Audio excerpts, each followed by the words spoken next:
Di dalam surat Yasin yang kita baca tiap pekan, misalnya ada teman-teman yang baca surat Yasin, di situ diceritakan lagi ada satu kelompok manusia bejat luar biasa. Saking bejatnya teman-teman sekalian, diutus satu nabi, dua nabi nggak cukup, diutus tiga. Diutus berapa? Tiga.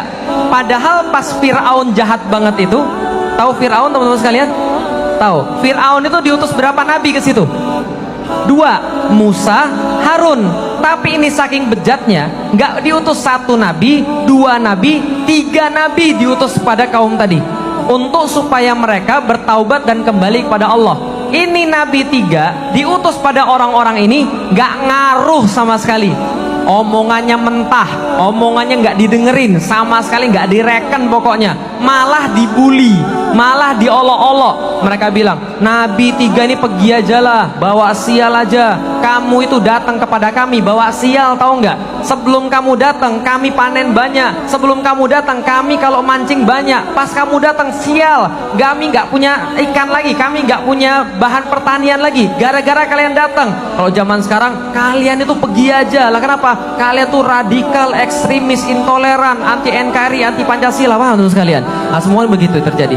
Ketika kemudian tiga rasul ini, tiga nabi ini nggak bisa kemudian untuk berbuat apa-apa, Allah ceritakan di dalam Al-Quran, waja'a min aqsal madinati rajulu yas'a, dan datang dari aqsal Madinah. Aqsa itu artinya yang paling jauh, aqsal Madinah ujung kota, artinya deso, paham teman sekalian? Dan datang dari orang desa, min aqsal madinati rajulu yas'a, seorang pemuda tergopoh-gopoh, dan dia berkata, apa kata-kata dia? Ya qaumit tabi'u mursalin, wahai orang-orang, wahai manusia, ikuti para nabi.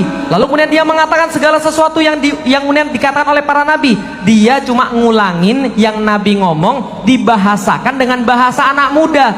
Ketika dia ngomong, apa yang terjadi? Ajaib. Orang-orang sadar, orang-orang jadi mau cenderung pada kebenaran, orang-orang jadi mau mengikuti risalah Nabi. Padahal nabinya ada berapa tadi? Tiga, sama sekali nggak bisa menyadarkan. Tapi satu orang deso ini mengulangi ucapan para nabi dengan cara yang bisa didengar oleh anak-anak muda. Lalu anak-anak muda bergejolak mau mengikuti kebenaran. Orang-orang zalim nggak suka. Dia bilang, berhenti kamu anak muda, jangan ngomong lagi. Kenapa? Ini anak muda ngomongannya jelek. Ini anak muda ngomongannya mudah dimengerti. Jangan ngomong lagi. Kalau kamu ngomong lagi, kami bunuh.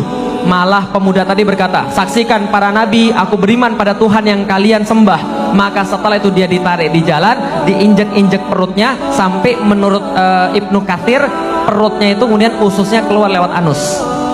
Singkat cerita meninggal, diinjak-injak. Setelah diinjak-injak meninggal, dia masuk kemudian kepada pengadilannya Allah, berjumpa langsung dengan Allah. Singkat cerita begini, Allah kasih trailer surga. Wah, sekalian. Jadi trailer 30 detik surga tuh kayak apa? Kira-kira gitulah kalau zaman sekarang. Kalau film kan ada trailernya. Nah, ini dia dikasih lihat surga kayak apa.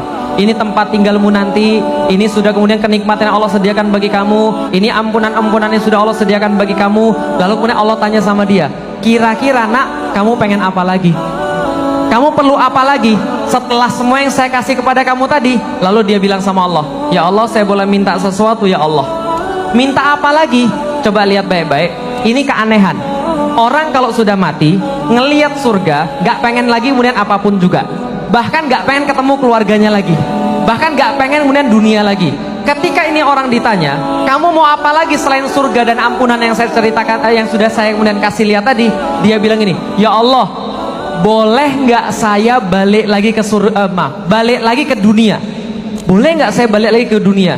Untuk apa? Supaya saya bisa ngasih tahu pada orang-orang yang nginjek-nginjek saya sampai mati, bima ghafaroli robbi wa ja'alani minal mukramin.